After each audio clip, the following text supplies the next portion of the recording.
ನಮಸ್ಕಾರ ಸ್ನೇಹಿತರೆ, ನಾನು ಭರತ್ ಕಳ್ಸಾಪುರ್.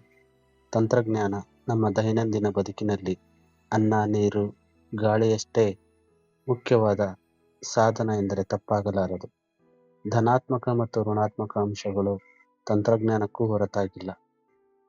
ಇದಕ್ಕೆ ಹಲವು ತಾಜಾ ನಿದರ್ಶನಗಳು ನಾವೆಲ್ಲ ದಿನನಿತ್ಯ ನೋಡುತ್ತಿದ್ದೇವೆ. ಇಲ್ಲೊಬ್ಬ ಗರ್ಭಿಣಿ ಮಹಿಳೆ ತನ್ನ ಜೀವವನ್ನು ಹೇಗೆ ChatGPT ಸಹಾಯದಿಂದ ರಕ್ಷಿಸಿಕೊಳ್ಳುತ್ತಾಳೆ ನೋಡೋಣ. ಆಕೆ 8 ತಿಂಗಳ ಗರ್ಭಿಣಿ. ಮನೆಯಲ್ಲಿ ಒಂಟಿಯಾಗಿ ಇರ್ತಾಳೆ.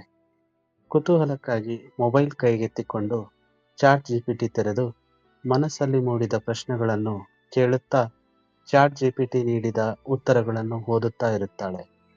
ಹೀಗಿರುವಾಗ ಇದ್ದಕ್ಕಿದ್ದಂತೆ ಅವಳ ದವಡೆಯಲ್ಲಿ ವಿಪರೀತವಾದ ಸೆಳೆತ, ಬಿಗಿತ ಮತ್ತು ನೋವು ಕಾಣಿಸಲು ಆರಂಭಿಸುತ್ತದೆ. ಆ ನೋವಿನ ಕಾರಣದ ಕುರಿತು ChatGPTಗೆ ಪ್ರಶ್ನೆ ಕೇಳುತ್ತಾಳೆ.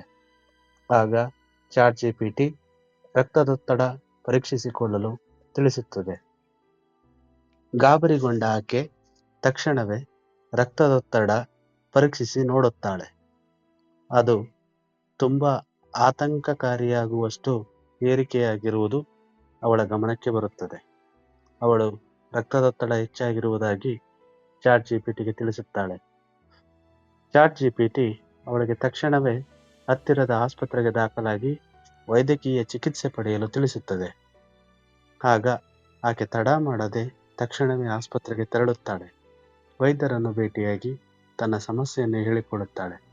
ಆಕೆಯನ್ನು ಪರೀಕ್ಷಿಸಿದ ವೈದ್ಯರು ತಕ್ಷಣವೇ ಚಿಕಿತ್ಸೆ ಪಡೆಯದೆ ಹೋದರೆ ತಾಯಿ ಮತ್ತು ಮಗುವಿನ ಪ್ರಾಣಕ್ಕೆ ಅಪಾಯ ತಂದೊಡ್ಡಬಹುದಾದ ಪ್ರೀಕ್ಲಾಂಪ್ಸಿಯಾ ಕಾಯಿಲೆ ಎಂದು ತಿಳಿಸಿ ಚಿಕಿತ್ಸೆಯನ್ನು ಆರಂಭಿಸುತ್ತಾರೆ ಮತ್ತು ತಾಯಿ ಮಗುವಿನ ಪ್ರಾಣವನ್ನು ರಕ್ಷಿಸುತ್ತಾರೆ.